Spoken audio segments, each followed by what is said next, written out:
এ কি, ঘরের বাসনপত্র সব বাইরে কেন? মনে হচ্ছে কেউ সব ছুঁড়ে ছুঁড়ে বাইরে ফেলে দিয়েছে। কি হলো রে বাবা, যাই তো ঘরে ঢুকে দেখি।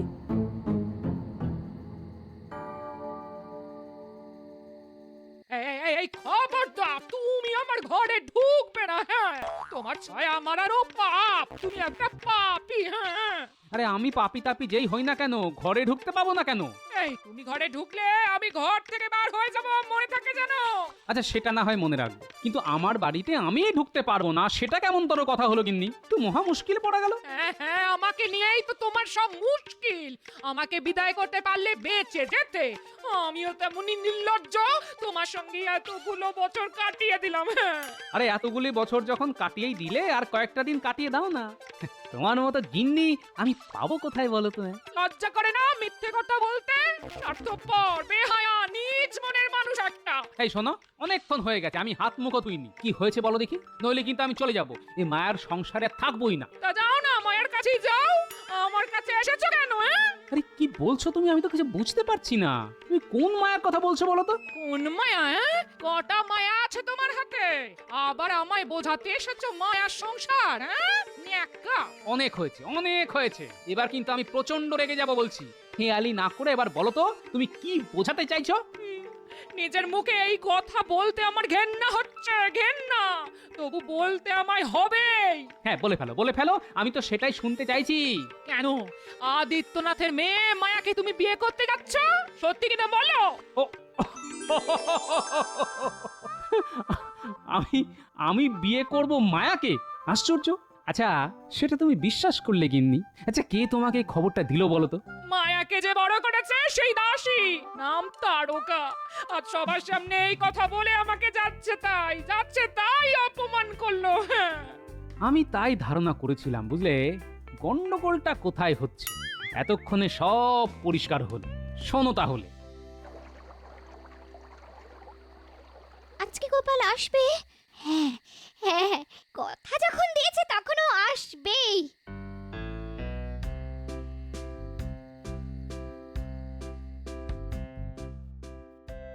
ওই তো মায়া আমার জন্য বসে আছে। শিশির আওয়াজ পেলাম, তার মানে গোপাল এসে গেছে।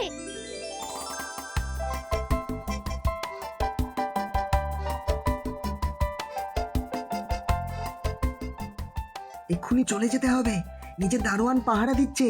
এই চিঠিটা নাও, আমি উত্তর কাল এসে নিয়ে যাব। একজন তোমার বাবার সঙ্গে দেখা করে সবকিছু বুঝিয়ে বলার চেষ্টা করবে। তুমি জানার জন্য চেষ্টা করো উনি কি বললেন। আচ্ছা, তোমাকে আর আটকাবো না, তুমি যাও, সাবধানে থেকো, সাবধানে।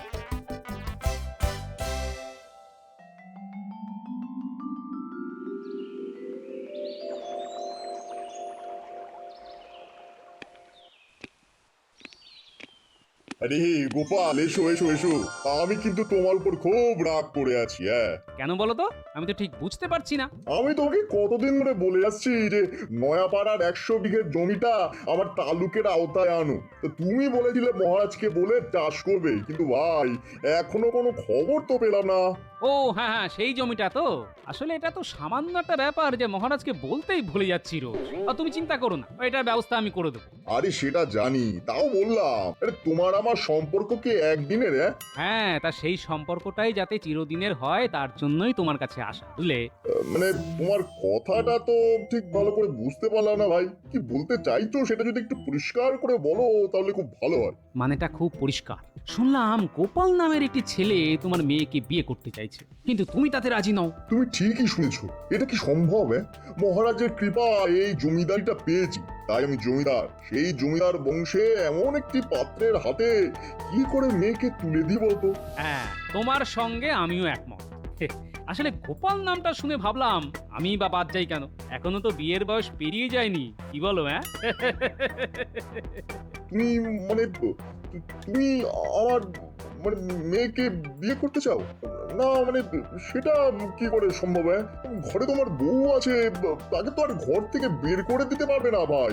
আরে ও বড় মুখরা, যা খুশি তাই বলে রোজ আমায় অপমান করে। তা অনেক দিন ধরেই ভাবছি দেব মুখপুরীকে ঘরের বাইরে বার করে। ওকে নিয়ে তুমি চিন্তা করো না। পাত্র হিসাবে গোপাল একটু বুড়ো, কিন্তু মহারাজের খাস লোক। গোপালের সঙ্গে মেয়ের বিয়ে হলে মহারাজের কাছ থেকে অনেক সুযোগ সুবিধা আদায় করা যাবে। না না, রাজি হয়ে যাই। আরে এ তো আমার পরম সৌভাগ্য।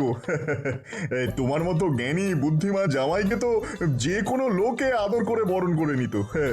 না না, আমার কোনো আপত্তি নেই। এবার তাহলে দিনক্ষণ ঠিক করা যাক। হ্যাঁ, তাহলে সেটার ব্যবস্থাই আগে করা যাক।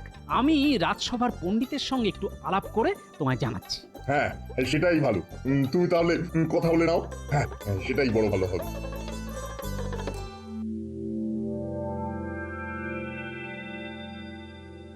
আমার মুখে নাকি গোবর লেপে দেবে? চোরের মায়ের বড় গলা। কাল নিজে গোপাল এসেছিল বিয়ের প্রস্তাব নিয়ে, বলে নাকি নিজের বউটাকে এবার ঘর থেকে বিদায় করে দেব। তা সেই বউ দাঁড়াবে কোথায় শুনি? ওই বুড়ো ভামটার সঙ্গে নাকি বিয়ে হবে আমাদের আদরের মায়ার। ছি ছি ছি ছি ছি ছি ছি, একেই বলে বুড়ো বয়সে ভীমরতি। বলি, আমার কথাটা কি কানে যাচ্ছে নাকি না শোনার ভান করে গাল আসে যাচ্ছ গো? উত্তর না দিলে কি সত্যি মিথ্যে হয়ে যায়?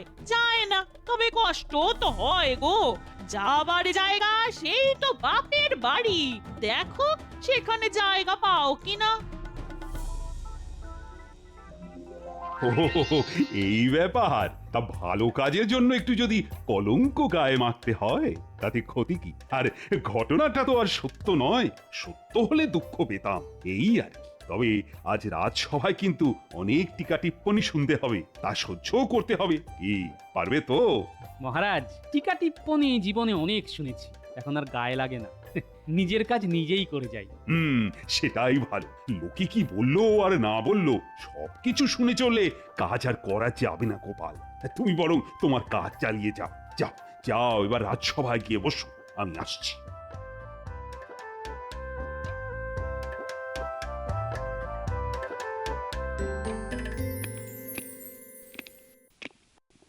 এই যে বিয়ের পর মাথায় টোপর দাওনি কেন হে? কাল তোমার বিয়ে, সবাই উলুধ্বনি দাও গো। নতুন বর বলে কথা, কেউ টিপচন্দন নিয়ে এসো। সে আপনি আমায় যা খুশি বলতে পারেন, আমার গায়ে কিচ্ছু লাগবে না।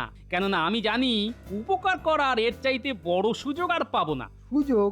না না, তুমি বুদ্ধিমানের মতোই সুযোগের সদ্ব্যবহার করেছো। এই তোমার মতো লোককেই মহারাজ মাথায় তুলে সবার মান একেবারে নিচে নামিয়ে দিয়েছে। হ্যাঁ, আপনার মতো মন্ত্রী না পেলে কি মহারাজ রাজ্য চালাতে পারতেন? আপনি মহৎ মন্ত্রী মশাই। এ বিষয়ে কোনো সন্দেহ নেই। তা বউটাকে কি জলে ডুবিয়ে মারলে নাকি? ঘরের বউ নিয়ে কথা বলাটা খুব কুরুচির পরিচায়ক মন্ত্রী মশাই। ঘরে বউ থাকতেও আর একটা বউ এনে ঘরে তোলাটা বুঝি খুব রুচির পরিচয়? কি এমন কথা হচ্ছে যা শুনে মনে হচ্ছে এখানে মল্লযুদ্ধের আয়োজন করা হয়েছে? মহারাজ, আজ বাদে কাল গোপালের বিয়ে, আমরা একটু আনন্দ করতে পারবো না? গোপালের বিয়ের দিন মজা আনন্দ সবই হবে। আমি নিজে সেখানে উপস্থিত থাকব, নতুন দম্পতিকে আশীর্বাদও করব। আপনি এই অবৈধ বিয়েতে উপস্থিত থাকবেন? শুধু থাকবই না, আমার ইচ্ছে এই সভার সবাই আমার মতো সেখানে গিয়ে নবদম্পতিকে শুভেচ্ছা জানাক।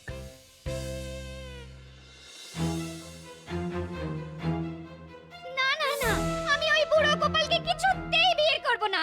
তারকো মাসি, ওই বুড়ো আমার বাবার চাইতেও বৃদ্ধ, তার গলায় দেব মালা আমি। জানি জানি, সব জানি মা, আমারও তো বুকটা ভেঙে যাচ্ছে। না মাসি, না, আমি এইভাবে ছাতনা তলায় যাব, দেখি ওই বুড়োটা কি করে। না না না না, এভাবে যাওয়া যায় নাকি? আমি নিজের হাতে সাজিয়ে দিচ্ছি তোকে।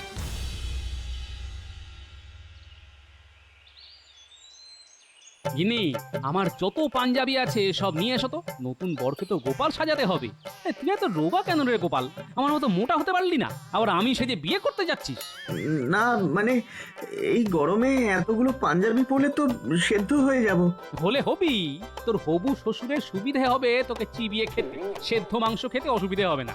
এই সোনার টুকরো ছেলেটাকে কে খাবে? হ্যাঁ, মুখে নুড়ো জেলে দেবো না? হ্যাঁ? আরে আগে মোটা মোটা পাঞ্জাবি আনো তো, ছেলেটাকে মোটা বানাই। চুল নিয়ে সমস্যা নেই, খবরদার গোপাল, কারো কথাতেই টোপর খুলবি না।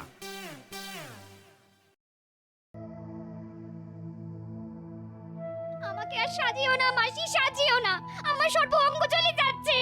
গো মাসি, আমার গোপালের কোনো খবর পেলে? তাকে দেখেছো? সে কি আর এখানে আছে? হয়তো কোথাও চলে গেছে। কি করবে এখানে থেকে? তোর বিয়ে দেখবে দাঁড়িয়ে দাঁড়িয়ে। ও কথা বলো না মাসি, আমার যে বুক ফেটে যাচ্ছে তার জন্য বললো না। এখন এসব কথা ভাবতে নেই। বিয়ে এসে যার সঙ্গেই হোক, সেটা শুভ হয় যাতে তার জন্য প্রার্থনা করো। খারাপ কথা একদম ভাবতে হয় না।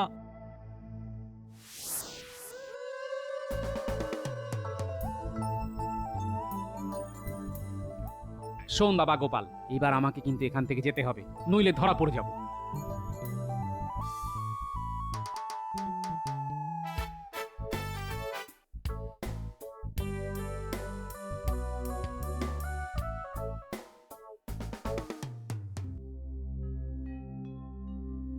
এই সুন্দরী মেয়েটাকে নিয়ে যাবে একটা বুনো মোষ, ভাবতেই ঘেন্না লাগছে গো। তাই তো মরে যেতে চাইছিলাম, তুমি তো মানা করলে। আচ্ছা মাসি, শেষ মুহূর্তে যদি আমার গোপাল এসে ছাতনার তলে দাঁড়ায় তবে কি হবে?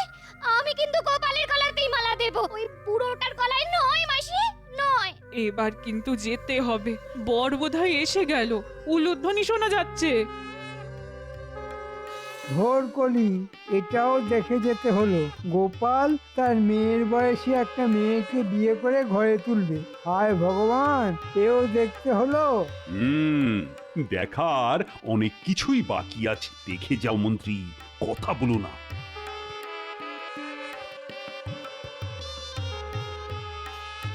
বর এসে গেছে, এবার বউকে আনো গো, লগ্ন যে পেরিয়ে যাচ্ছে।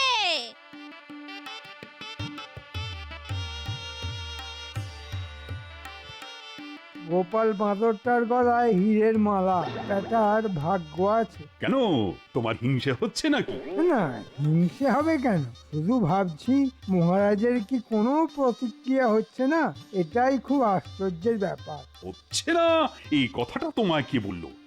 আমি কিন্তু খুব উত্তেজিত হয়ে আছি।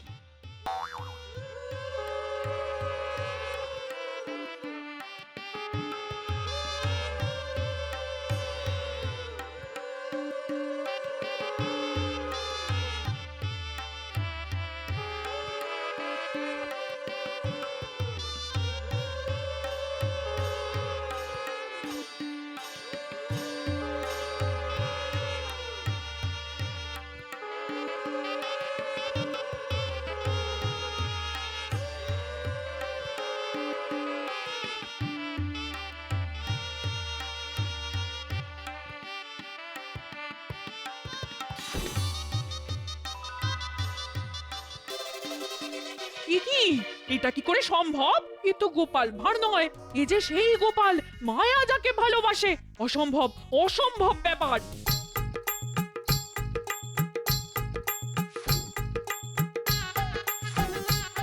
কিছু একটা চালাকি হয়েছে। ভগবান যা করেন সেটা মঙ্গলের জন্যই করেন। গোপাল, তাড়াতাড়ি এই সিঁদুর মায়ার সিঁথিতে পরিয়ে দাও।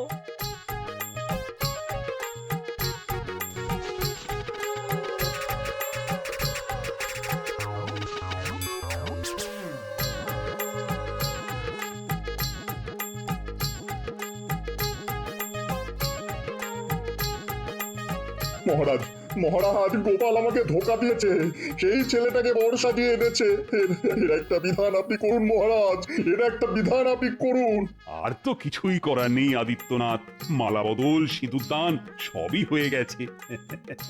এখন তো আর অস্বীকার করা যাবে না, শাস্ত্র অনুযায়ী মায়ার বিয়ে হয়ে গেছে, আর ওই ছেলেটি এখন তোমার জামাই হয়ে গেছে। আমি কোনো অন্যায় করিনি মহারাজ। মেয়ের ভালোবাসার মানুষের সঙ্গে বিয়ে না দিয়ে আদিত্যনাথ আমার সঙ্গে ওর বিয়ে ঠিক করে ফেলেছিল। কেন জানেন? নয়াগ্রামের সেই 100 বিঘা জমির তালুকদারিটা আমি পাইয়ে দেব বলে। তাই সোজা আঙুলে ঘি যখন উঠবেই না, তখন আমার আঙুল বেঁকাতেই হলো। কিন্তু তুমি তো আদিত্যের কাছে বিয়ের প্রস্তাব নিয়ে গিয়েছিলে, সেটা অন্যায় নয়? মোটেই অন্যায় নয়। মহৎ কাজের জন্য একটা দুটো মিথ্যে কথা বলা মোটেই অন্যায় নয়। যাই হোক আদিত্যনাথ, তোমার জামাইকে শুনেছি শিক্ষিত, তাই তাকে আমার হিসেব রক্ষক হিসেবে আমি নিয়োগ করলাম। এই আদিত্য, এবার আর বংশ পরিচয় নিয়ে নিশ্চয়ই আপত্তি করবে না? না মানে আপনার কাছে থাকলে আমার আর কি আপত্তি থাকতে পারে? গোপাল, নিজের গায়ে কলঙ্কের দাগ নিয়ে তুমি একটা মেয়ের জীবনে সুখ এনে দিয়েছ। এর থেকে মহৎ কাজ আর কি বা হতে পারে? এবার নবদম্পতিকে আমি আশীর্বাদ করব।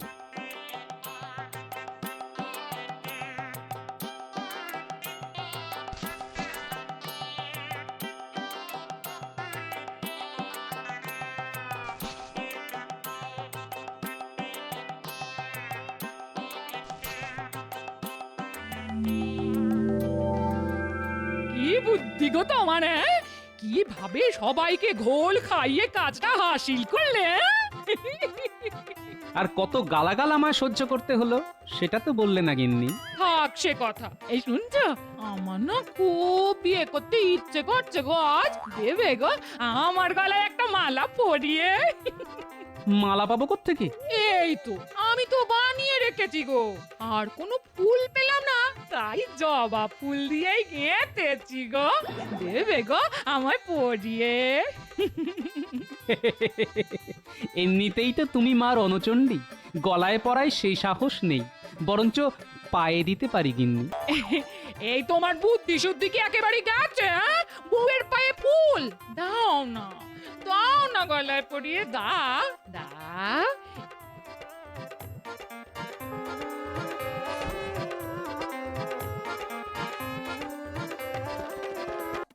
না না, এ হতে পারে না। আমি বেঁচে থাকতে মায়ার বিয়ে অন্য কোথাও হতে পারে না। আমাদের বংশের একটা মর্যাদা আছে। হ্যাঁ বাবা, আমি বড় হয়েছি, বাড়ির ইচ্ছেতেই বিয়ে করতে হবে এমন কোনো কথা নেই। কত রোজগার করে? পারবে তোমার একটা শাড়ি কিনে দিতে? যেটা পরে আছো তার দাম কত জানো? বাবা, আমার এত ভালো শাড়ি পরার কোনো দরকার নেই, সামান্য শাড়িতেই আমি খুশি। ঠিক আছে ঠিক আছে, মেয়ের প্রতি এতটা কঠোর হওয়া ঠিক নয়। মা, ওর নাম গোপাল, নগরে এক ধনপতির কারবারের হিসেব রাখার কাজ করে। আমি এসব কথা শুনতে রাজি নই। আমার পছন্দ করা পাত্রকেই তোমার বিয়ে করতে হবে, আর কোনো ছেলের কথা আমি শুনতে চাই না। শান্ত হও ওগো, তুমি শান্ত হও। মেয়েকে ঘরে বন্দি করে রাখা হয়েছে জানতে পারলে মহারাজ রেগে যেতে পারেন। হ্যাঁ হ্যাঁ, তুমি মন্দ বলনি চন্দ্রা, তারকাকে এই কাজে ব্যবহার করা হোক। বাবা হয়ে তুমি এতটা নিষ্ঠুর যদি হতে পারো, তাহলে আমিও বলে রাখছি, গোপালের সঙ্গে আমার বিয়ে না হলে আমিও আত্মঘাতী হব। আমাকে কেউ আটকাতে পারবে না, কেউ না। এ কি অলক্ষণে কথা বলছিস মায়া? কোন জমিদারের বখাটে ছেলেকে আমি বিয়ে করব না। তোর বাবাকে তুই বখাটে ছেলে বলছিস? হ্যাঁ, তিনিও তো জমিদার। তোর বাবা বখাটে? আমার বাবা হয়নি বলে আর কেউ হবে না তা তো নয়, তাই বলে রাখছি, কোন জমিদারের ছেলের সাথে যেন আমার সম্বন্ধ করা না হয়। আমার পছন্দের গোপালকেই আমি বিয়ে করব, এটা আমার শেষ কথা, ব্যাস। হ্যাঁ রে তারকা, তোদের কর্তা সকালবেলা এত চেঁচাচ্ছিল কেন রে? বাড়িতে কি ডাকাত পড়েছিল নাকি? কি কাণ্ড কি কাণ্ড, বলতেই গা রিরি করে উঠছে গো। কেচ্ছা, জমিদার বাড়িতে কেচ্ছা তো লেগেই থাকে। আমাদের মহারাজ কিন্তু সেরকম নয়, হ্যাঁ। তো বড় মুখ করে কথা বলো না গোপালের বউ, তোমার মুখেও কালি লেপে দিতে পারি যদি মুখ খোলাও। এই এই এই, আমার মুখে কালি লেপে দেবে, হ্যাঁ? এত সাহস তোমার? আমার মুখ খুলিও না গোপালের বউ। আরে, গোপালের বউ বলতে যখন বলছে তখন বলেই ফেলো না তারকা, কেন অপমানিত হচ্ছ? হ্যাঁ বলো বলো, কেন কার জন্য লঙ্কা কাণ্ড বেঁধে গেল বাড়িতে, সেটা খুলেই বলো। শোনো গো সবাই, কর্তা মশাইয়ের মেয়ে মায়া নিজের পাত্র নাকি নিজেই ঠিক করেছে, তা ভালো কথা, কিন্তু পাত্রটি কে তা শুনলে কেউ যেন ভিড়মি খেও না আবার। বলে ফেল তারকা, সন্ধে তো হয়ে এলো, বলে ফেল বলে ফেল। পাত্রটি আমাদের গোপাল। কি বলছিস রে তারকা? এ তুই কি কথা শোনালি? ও গোপালের বউ, তুমি এতদিন কিছু বোঝোনি? আরো আছে শোনার, শোনো শোনো শোনো। মেয়ে মায়া ধনুক ভাঙা পণ করেছে, গোপাল ছাড়া কাউকে বিয়ে করবে না। মেয়েকে তাই আমার জিম্মায় রেখে দেওয়া হয়েছে। এখন আমি যে কি করি? তবে হ্যাঁ, ওই বুড়ো ভামের সঙ্গে আমি মায়ার বিয়ে হতে দেব না। মেয়েটাকে আমি কোলে পিঠে মানুষ করেছি। ও গোপালের বউ, ভেবেছিলে তোমার সামনে বলবো না, কিন্তু সবাই দেখেছে তুমি কিভাবে আমাকে অপমান করে কথাটা বলালে। শুনে একেবারে মুচ্ছা গেলে যে। যাও গো, ওর মুখে চোখে জল ছিটিয়ে বাড়ি পৌঁছে দিয়ে এসো। আমি চললাম।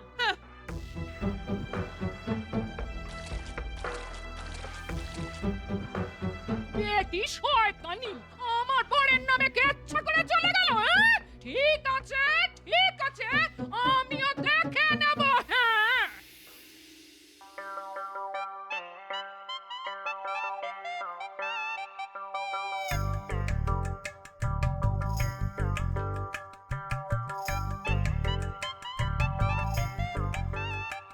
আগে দাদু, আপনার সঙ্গে একটা কথা ছিল, যদি অনুমতি দেন তো বলতে পারি। আগে বলো দেখি তোমার নামটা কি? আগে আমার নামও গোপাল। আরে বলো কি, তুমিও গোপাল আমিও গোপাল, তা বলে ফেলো তোমার সমস্যাটা কি?